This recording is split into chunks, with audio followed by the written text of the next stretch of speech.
नमस्कार दोस्तों, आपका बहुत स्वागत है मेरे प्रवीण वैदिक एस्ट्रोलॉजी चैनल में। दोस्तों, रोज ना एक घटना घटती है हमारे साथ में, फोन आता है हमारे पास में। इस तरह हमारे जीवन में संघर्ष बहुत ज़्यादा है, क्या करना है। तो संघर्ष हर व्यक्ति का अलग अलग होता है, पर संघर्ष होता जरूर है। अब संघर्ष कम है कि ज़्यादा है, वो हम जन्मपत्री से पता लगा सकते हैं। संघर्ष का पूर्ण जो रिलेशन होता है, पूरा रिलेशन, कंप्लीट रिलेशन, वो लग्न और लग्नेश से संबंधित होता है। अगर हमारी कुंडली में लग्न कमजोर हो जाए और लग्नेश कमजोर हो जाए तो संघर्ष जीवन में बहुत ज्यादा रहता है। और ये अच्छी डिग्री पर हैं, मजबूत हैं, तो संघर्ष कम हो जाता है। संघर्ष तो तब भी रहेगा। अब संघर्ष की परिभाषा कहते हैं, संघर्ष को का मूल्यांकन कैसे करें। लग्न, ये भाव लग्न है 12 भावों में, और जो यहां राशि आएगी वो लग्न राशि हुई, और राशि का एक लॉर्ड हो गया, वो हो गया लग्नेश। जैसे ये लग्न है, ये राशि क्या है, मान लीजिए वृश्चिक मान लेते हैं, तो एक तो हो गया भाव, एक हो गई राशि, एक हो गया भय। उसके अलावा उनकी दृष्टियां सब अलग अलग। अब लग्न, मान लीजिए आपकी कुंडली में सॉफ्टवेयर में आपने डिटेल्स डाली और आपका लग्न आया 27, 28, 29, 30 या 0, 1, 2, 3, 4 भी मान लीजिए। तो अगर ये डिग्री आ रही है लग्न की, तो लग्न कमजोर, और जो राशि है, जो राशि आई है, उस राशि का जो लॉर्ड है उसकी डिग्री भी अगर इतनी ही डिग्री आई है तो राशि का लॉर्ड लग्नेश वो भी कमजोर हो गया। जीवन में संघर्ष बहुत ज्यादा हो गया। अब इसको कैसे ठीक करें? अभी तो मैं इसको बता रहा हूं कि संघर्ष ज्यादा हो गया, उसके बाद में हम इसको ठीक कैसे करें। इस राशि का लॉर्ड, इस लग्न राशि का लॉर्ड बाकी के कोई से भी भाव में जाके बैठ जाए तो उसके अनुसार वो फल देना स्टार्ट कर देता है। ये भाव कौन सा है? अपने खुद के सेल्फ का, खुद के व्यक्तित्व का है, खुद के स्वभाव का है, कद कांटे का है। और ये जो राशि है वो क्या है? अभी मैंने एक एग्जांपल के तौर पर लिखा स्कॉर्पियो, मतलब वृश्चिक राशि। उसका नेचर क्या है? जल्दीबाजी, अधीर, गुस्से, हाजिर जवाबी, जल्दी से किसी को माफ नहीं करना, तूफान से गुस्सा तेजी से आना, एनर्जेटिक होना, काम करने में बहुत एनर्जी होना, बहुत फास्ट काम करना। इस सारी चीजें वृश्चिक राशि का नाम ही क्या, इसका चिन्ह भी आपने देखा है स्कॉर्पियो, ठीक है, डंक मारने वाला, बहुत फास्ट हाजिर जवाब देने वाला। अब इस राशि का संबंध लगन से हो गया तो आपका नेचर भी वैसे ही हो जाएगा, कुछ ना कुछ। अब इसका लॉर्ड कहां बैठा है, तो किसी भी भाव में जाके बैठ जाए तो मान लीजिए एग्जांपल के तौर पर ये बैठ गया भाग्य भाव में। कौन बैठ गया? इसका लॉर्ड हुआ मंगल, और मंगल की डिग्री है 3। क्या मैं यहां लिख देता हूं, मंगल, उसकी डिग्री है 3। तो डिग्री 3 और इसकी डिग्री भी कमजोर, तो लग्नेश की डिग्री कमजोर और लग्न की डिग्री भी कमजोर, तो कहीं ना कहीं भाग्य भी क्या हो गया, कमजोर हो गया। हमको ज्यादा मेहनत करने की आवश्यकता पड़ेगी। अब भाग्य को बढ़ाने के लिए क्या करेंगे? जिस तरह से कभी कभार हमारे शरीर के अंदर कई बार होता है बीमार हो जाते हैं, कई बार क्या होता है बीमार हो जाते हैं, हमारे कभी विटामिन की कमी हो जाती है, कभी किसी चीज की कमी हो जाती है, तो किसके पास जाते हैं? डॉक्टर के पास में। डॉक्टर क्या करता है? डायग्नोसिस करता है, पता लगाता है।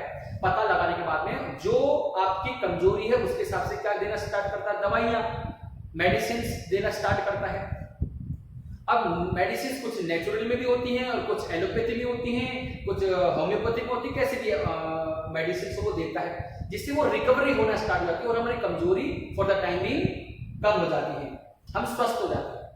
तो जन्म कुंडली भी इसी प्रकार का एक डायग्नोसिस सिस्टम है, जिसके अंदर हम बीमारियों का पता लगाते हैं, संघर्ष का पता लगाते हैं, और संघर्ष का पता लगाने के बाद उनकी डिग्रियों को देखने के बाद ये बताते हैं कि आपको उसको इंप्रूव करना है, किसको कमजोर करना है। अगर कोई ग्रह गलत भाव में जाके बैठ जाए और वहां जाके उसका रत्न पहना दिया जाए, रत्न क्या करता है? वर्धन करता है, चीजों को बढ़ाता है, ठीक है। साथ में अगर मंगल, मैं एक एग्जांपल दे रहा हूं, अगर मंगल खुद ही 18 डिग्री को किशोर अवस्था, बिल्कुल व्यस्त अवस्था में हो, साथ में उसका और रत्न पहना दिया जाए, अरे अगर खीर अच्छी मीठी है, बढ़िया खीर है, उस खीर के अंदर और मीठा डालते जाओगे तो क्या खीर अच्छी रहेगी? वो कड़वी हो जाएगी, बेकार हो जाएगी। तो जब आपका मंगल पूर्ण डिग्री पर है, उसके बाद आपने उसका रत्न पहना दिया, दिक्कत और ज्यादा एनर्जी आ जाएगी, ज्यादा एनर्जी नेगेटिव इंपैक्ट आने लग जाती है। तो हम सबसे पहले ये देखते हैं कि हमारे लग्न राशि का लॉर्ड कहाँ बैठा है, उसकी डिग्री कितनी है, लग्न की डिग्री कितनी है। अगर ये कमजोर है तो भाग्य कमजोर हो जाएगा।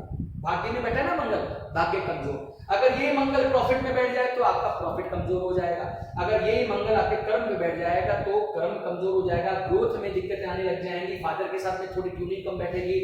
अगर ये लग्न आपके सप्तम भाव में जाके बैठ जाए तो क्या करेगा? उसी से रिलेटेड, पर हर भाव के कारक तत्वों से रिलेटेड मंगल इशू क्रिएट करेगा, संघर्ष क्रिएट कर देगा। अब और भी बहुत सारी चीजें देखी जाती हैं कि इस भाव में राशि कौन सी आई है, कि कहीं मंगल उच्च का तो नहीं है, नीच का तो नहीं है, बहुत सारी चीजें डायग्नोसिस करना पड़ता है ना।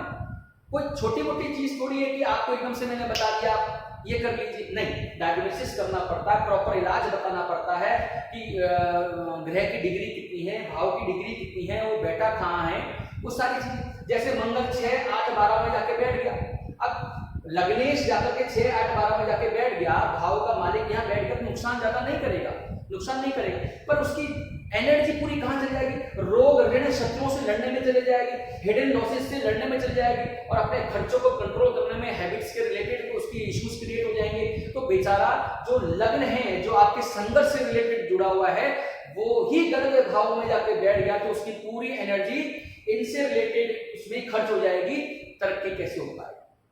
अब हमारे को पूरी कुंडली को डायग्नोसिस करने के बाद ये देखना पड़ता है हम लग्न का, हम ग्रह का, हम उस राशि का या जो भी चीज आई है उसका दान करें कि उसका रत्न पहना है। हम कई बार कहते हैं लाल कपड़े पहन लो, मूंगा पहन लो, 5.25 रत्ती का पहन लो, या हम कहते हैं कि लाल मसूर की दाल दान में दे दो, किसी को ये कर दो, किसी को वो कर दो। वो क्यों कहते हैं?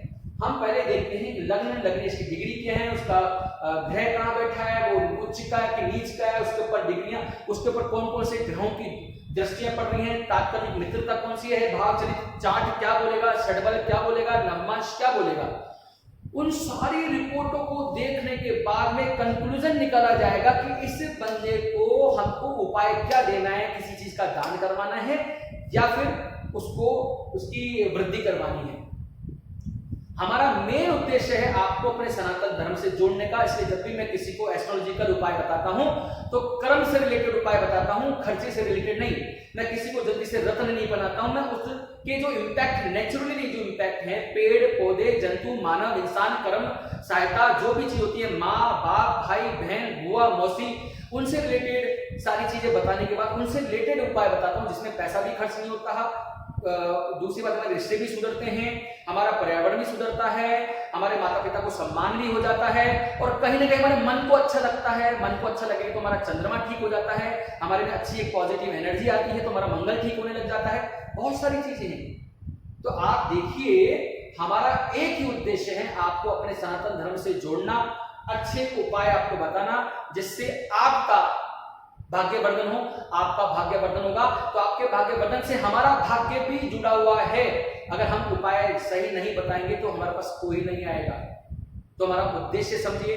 अगर आपको ये वीडियो समझ में आता है, अगर आपको ये वीडियो, मेरा प्रयत्न समझ में आता है, तो आप मेरे वीडियो को शेयर कीजिए, लाइक कीजिए, सब्सक्राइब कीजिए। आप अपना खुद का भी भला कीजिए, अपने रिश्तेदारों का, अपने समाज का, अपने मित्रों का भला कीजिए। आप अगर उन लोगों का भला करेंगे तो कहीं ना कहीं आपकी पॉजिटिविटी क्रिएट होगी, कहीं ना कहीं आपको अच्छा महसूस होगा, देखो मैंने उसकी हेल्प करी, अंदर से एक पॉजिटिविटी क्रिएट होती है, और उनका भी भला होगा कि देखो बंदे ने अपना भला किया है, तो कहीं ना कहीं वहां पर क्या होगा, एक इंटीग्रेशन ठीक हो जाएगा।